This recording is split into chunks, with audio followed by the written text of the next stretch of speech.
रामकृपाल जी, किस तरह से आप देखते हैं और मोदी जी का 23 साल का सरकार चलाने का जो लंबा अनुभव रहा है, पहली बार यह स्थिति है जब गठबंधन की सरकार चलाएंगे वो। हालांकि एनडीए की सरकार तो पहले भी रही है, लेकिन पहली बार ऐसा है कि बीजेपी को अपने दम पर पूर्ण बहुमत नहीं मिला और दो बहुत इंपॉर्टेंट दल हो गए हैं, जेडीयू और टीडीपी।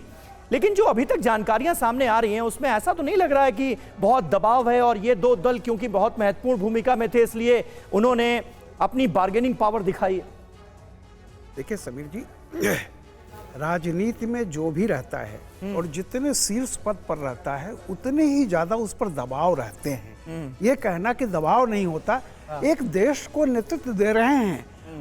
लेकिन मोदी जी, चूंकि आप ये देख लीजिए कि मोदी जी अकेले टॉप लीडर्स का अगर आप देख लें तो शायद वो अकेले ऐसे व्यक्ति हैं, अगर उनके आज पूरी उम्र को 20-20-20 आप 3 हिस्सों में बांट लें तो 20 साल वो पूरे देश में भटक भटक करके उन्होंने जमीन और जनता और देश को जाना।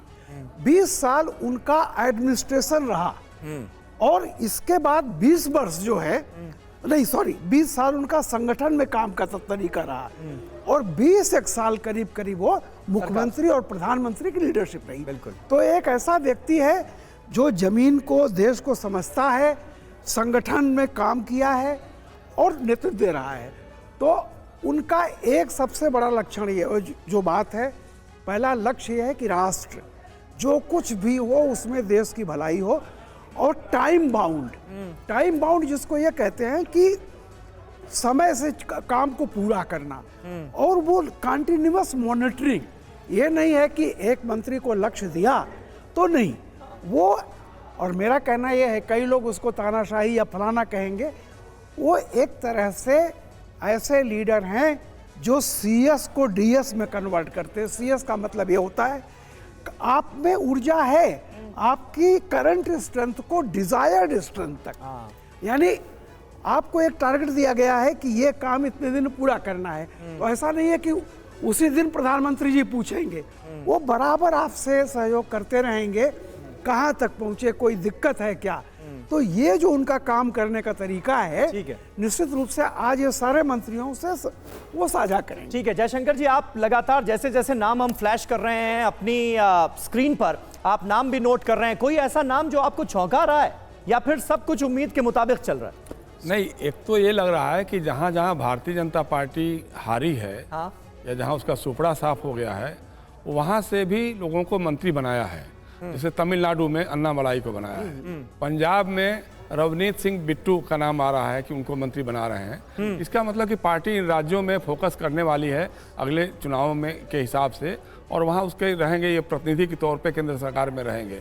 बिहार में देखिए, बिहार हमको एक चीज़ चौंकाने वाली बात लग रही है। क्या? राजीव रंजन सिंह ललन का होना जरूरी था, हुआ भी, लेकिन भारतीय जनता पार्टी के कोटे से नित्यानंद राय का नहीं होना आश्चर्यजनक लग रहा है, क्योंकि नित्यानंद राय गृह राज्य मंत्री थे, इस बार भी चुनाव जीते और ओबीसी चेहरा बिहार में भारतीय जनता पार्टी का, यादव चेहरा या ओबीसी चेहरा के रूप में उनको लोग जानते थे, तो उनका नाम न रहना ये थोड़ा सा मुझे आश्चर्य कर रहा है।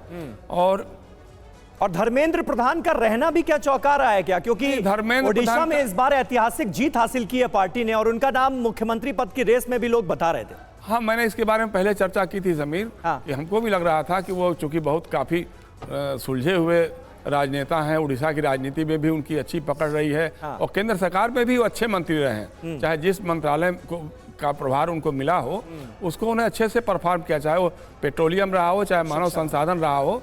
लेकिन उम्मीद की जा रही थी कि शायद हो सकता है उनको मुख्यमंत्री बनाया जाए, लेकिन अब दो उपचुनाव झेलना, इसके लिए बचने के लिए हमको लगता है कि शायद उड़ीसा से लोकल किसी विधायक को मुख्यमंत्री बनाने की रणनीति बीजेपी ने तय की है। बिल्कुल, अब तो इसके आसार निश्चित तौर पर ज्यादा ही नजर आ रहे हैं और पहले भी संबित पात्रा नहीं दिखाई दे रहे हैं, ये थोड़ा सा आश्चर्यजनक लगा। संबित पात्रा नहीं दिखाई दे रहे हैं सर। एक और नाम जो शायद आप भी भूल रहे हैं, अनुराग ठाकुर भी नहीं दिखाई दे रहे। हाँ, अनुराग ठाकुर का नाम नहीं है, ये आश्चर्य की बात। उस पर भी हम आएंगे, लेकिन देखिए, मंत्री पद का ऑफर मिलने पर रामदास आठवले का बयान, मोदी जी ने तीसरी बार मंत्रिमंडल में मौका दिया, दलितों को साथ लाने का काम किया, जो मंत्रालय मिलेगा उससे हम पूरी तरह से संतुष्ट हैं।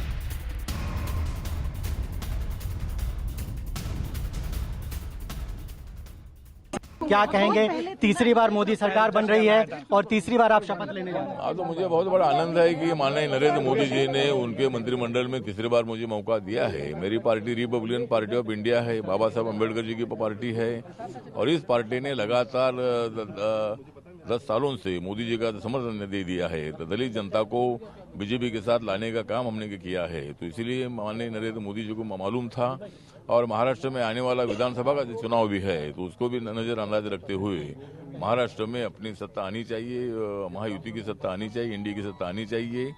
इसीलिए उन्होंने मुझे मौका दिया, और मैंने लगातार 8 सालों में मैंने मोदी जी का जो समर्थन किया था, मोदी जी ने जो डेवलपमेंट का काम किया है वो लोगों के सामने रखा था। और संविधान बदलेगा ये जो गलत प्रचार है उसको भी हमने दलित समाज में जाकर उनको समझाया था। तो कुछ गलत फहमी जरूर हुई थी, लेकिन दलित वोट भी मतलब इंडिया को मिला है, बीजेपी को मिला है, और मुझे आनंद है, मेरे समाज को आनंद है कि मोदी साहब ने मुझे तीसरी बार मौका दे दिया है। पिछली बार सामाजिक न्याय मंत्रालय में थे आप, इस बार कोई मंत्रालय की चॉइस है आपकी, या आपको लगता है कि उसी को कंटिन्यू करना चाहिए? मुझे लगता है कि जो भी मंत्रालय दे देंगे वो मैं संभालूंगा। मतलब मुझे अनुभव है काम करने का गरीबों का, तो इसीलिए मुझे जो भी मंत्रालय दिया जाएगा वो मंत्रालय का मैं काम करता रहूंगा। आनंद प्रकाश पांडे का जल्दी से हम रुख करते हैं। रामदास अठावले को हमने सुना, काफी खुश नजर आ रहे हैं आनंद वो, और थोड़ी देर पहले यह भी जानकारी आई कि सीआर पाटिल भी पीएम आवास पहुंचे हैं, वहां से क्या अपडेट है? ये भी चाय पे चर्चा चल ही रही है अंदर, और जाहिर तौर पर जो लोग अंदर गए हैं उनकी नज़र जो है चाय पे और जो ढोकले और खांडवी रखे उनसे ज़्यादा उनकी चिंता इस बात से लोगों की जल्द से जल्द वो घर पहुंचे, अपने परिवार वालों के साथ ये खुशियां मनाएं और शाम को शपथ ग्रहण समारोह में शामिल हो। कई लोगों ने अपने कपड़े का भी ऑर्डर दिया होगा, या हो सकता है कि जल्दबाजी में उन्होंने मंगवाया होगा।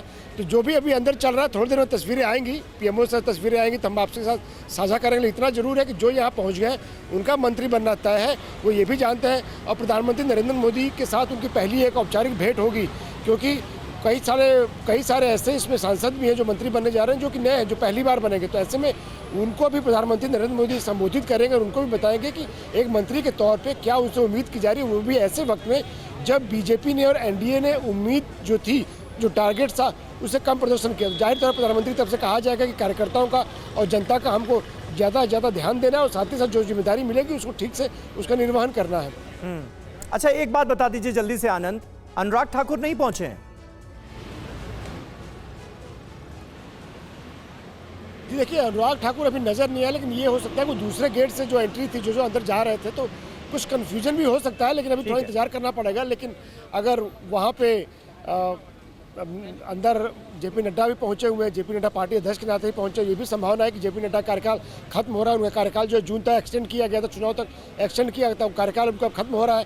तो ऐसे में ये संभावना है कि जेपी नड्डा को राज्यसभा में सदन का नेता बनाकर उनको कोई मंत्री पद दिया जाए। तो ऐसे में हिमाचल छोटा राज्य है, 5 सीटें वहाँ से, तो वहाँ से 2 मंत्री बनाना मुफीद नहीं होगा, लेकिन ये एक संभावना मैं आपको बता रहा हूँ। तो ऐसे में थोड़ा इंतजार करना पड़ेगा, थोड़ी देर तस्वीरें भी बाहर आएंगी और सूची बाहर आने वाली है।